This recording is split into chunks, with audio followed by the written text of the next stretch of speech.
For more on this, we're joined by SABC News reporter Luando Nomoye. Good afternoon, Luando. One can only imagine the devastation surrounding that area. Just talk us through the very latest figures of those rescued, unaccounted for, as well as those deceased.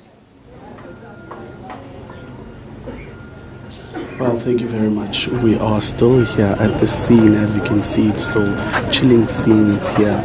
And we do understand that the side that we are currently standing on, and in the live visuals that we are currently feeding you, we're just being told to move back now for some time, because I think someone is about to be rescued out of the rubble. We do understand that on this wing, which is the basement, we understand that about 4 people were trapped on this side.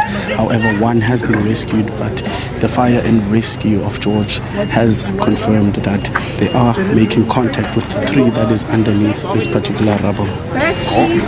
All right. Now, we saw the briefing, the first one, where officials were unable to share details of the developer and construction company, but this was shared at the second briefing. Can you just give us a summary of what has been stated at these 2 briefings? No, definitely on these 2 briefings was the update in terms of the number of people. But now currently, with this signal currently coming on, there has to be complete silence as they are trying to make contact with one of the victims underneath. We understand that at any point when they're trying to locate an individual, there has to be absolute silence. We were told even at that briefing when listening that there are certain periods where they would need to locate individuals, and when that happens they need absolute silence so that they can try and track and trace where exactly the individual is coming from. A bit earlier on, when they had indicated that 11 individuals had remained as people who were in contact with them, when they were mentioning their names or calling out their names, most of those individuals had been able to respond, as disaster management had indicated that they remained responsive. Let's just listen in a bit.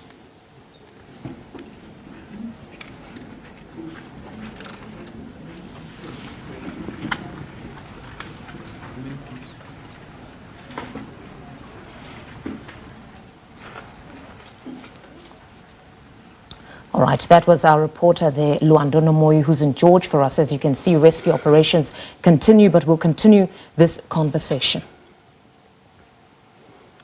Let's stay with this particular story now and speak to Western Cape Disaster Management Chief Director Colin Deiner. Colin, thank you so much for your time. We've just seen visuals right now on air of what appears to be a moment where one of those who were trapped underneath the rubble has been located. What else can you tell us? Good evening. So we are very happy to report that we have located 4 individuals. We've actually been speaking to them throughout the night and into today. And about a half an hour ago, we've been able to get the first person freed, and we're working now on the other 3. Hopefully, we'll get them out in the next 2 hours. And then we have another area where we have 2 more live people that are trapped, and this is in addition to the 2 that were rescued this morning and this afternoon. In total, I remember at some point when we spoke during the day, you were saying that there was about 10 people who were trapped underneath the rubble, and you were able to speak to them and be able to locate some of where they were. How many would you say right now you have actively been able to speak to and you can now get to them? Okay, so it was the 11, and we've unfortunately, one person passed away like 30 minutes before we were able to rescue them. In fact, we were just busy releasing the person, and that person passed away. And then we also had to, we found 2 more deceased people in one of the areas, but we've not been able to remove them because we prioritized the live victim search. And also that area has become extremely unstable, so we've not been able to work in that area. So at the moment, we still believe that we're in the high 40s in terms of people that are still missing. And when it comes to this operation, I mean, we're seeing live visuals right now on air. It's quite a big operation, quite technical as well. I mean, you think about the fact that there needs to be a breaking of concrete, a cutting of steel in order to be able to locate some of these patients. What else can you tell us? Yeah, so I mean, the fact that the configuration of the collapse was that every floor collapsed on top of each other.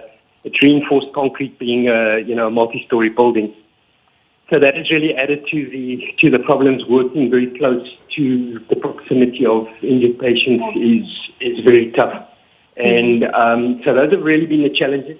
We have been informed that there's going to be rain tonight, so we'll have to take that into account, as we work, because this building is in like a type of the building collapsed into the basement. So we have made contingencies for that, and that could become a bit of a challenge during the night. But the objective now is really to start working on delayering the building. So that basically means lifting every floor and trying to uncover whatever victims there still are. And I was going to, stay with that report of the rain as well, and the complication that it then adds for this particular operation. And you say that you've made contingency plans. What do those look like? Okay, so I think the plan that we basically have, obviously we're working very close with weather services to give us the update. We've put pumps that we can, if the rain does come in and we do have a significant rise in that area, is to be able to pump water out and drain into a direction. The forecast doesn't say that it's going to be that severe. So although we're planning for it, we don't believe that it will be a significant challenge. Where it will be a challenge will be when we are dealing with slippery surfaces, unstable structures, that kind of thing. But we will be working with, we've got a couple of cranes here, one which is 80 tons. So we will be using it to stabilize any structures that might cause a problem for us. I suppose then you're working throughout the night.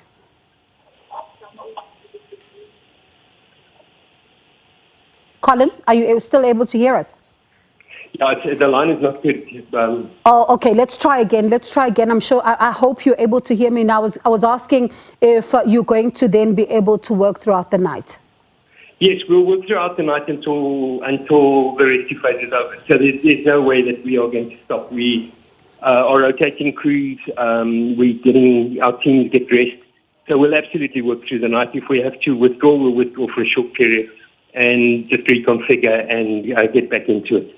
And it's a race against time. I mean, you look at the fact that international standards for rescue operations is 3 days. How crucial are the next few hours? I'm sorry, I didn't get that last question. I was asking about the race against time now, looking at the fact that this is still a rescue operation as per international standards. How crucial are the next few hours? Yeah, so it's really crucial at this stage. People have been, when we recovered the one victim, today, that person was trapped for 17 hours. Then it's a person that is injured, that doesn't have had food, doesn't have had water. So that's really our big concern at the moment is, that people are going to get dehydrated. If they have injuries, the injuries are going to get worse. We're struggling, patients could be struggling with what we call crush syndrome if they are, their body parts are trapped for a prolonged period of time and then suddenly released. So it is definitely a race against time. That's why I think it's important that we've put as much resources onto this incident as we can. And some of them at some point were able to get in touch with their families because they were able to then say where they were and still be able to ask for help. But also others, I was reading, you were able to locate them in this particular way. Are there any others who are still, able to use their cell phones, or all their batteries have died now? No, unfortunately, there was one person that was communicating with a cell phone. We realized that cell phone was not going to last for a long time. Unfortunately, we've got possession of the victim, but we haven't been able to release that victim yet. Yeah. But we're not getting cell phone communications anymore. Although I must say that this morning we were informed that the person's battery was very flat. So we tried to work around that. We only called at certain times, and we asked the person to knock with a brick at certain periods. That we haven't been able to verify that going forward, but that will be a priority in tonight's operation to try and locate that victim. Colin, strength to you and the team as you're working throughout the night in some of these difficult conditions. Thank you so much for chatting to us. That was Western Cape Disaster Management Chief Director Colin Deiner.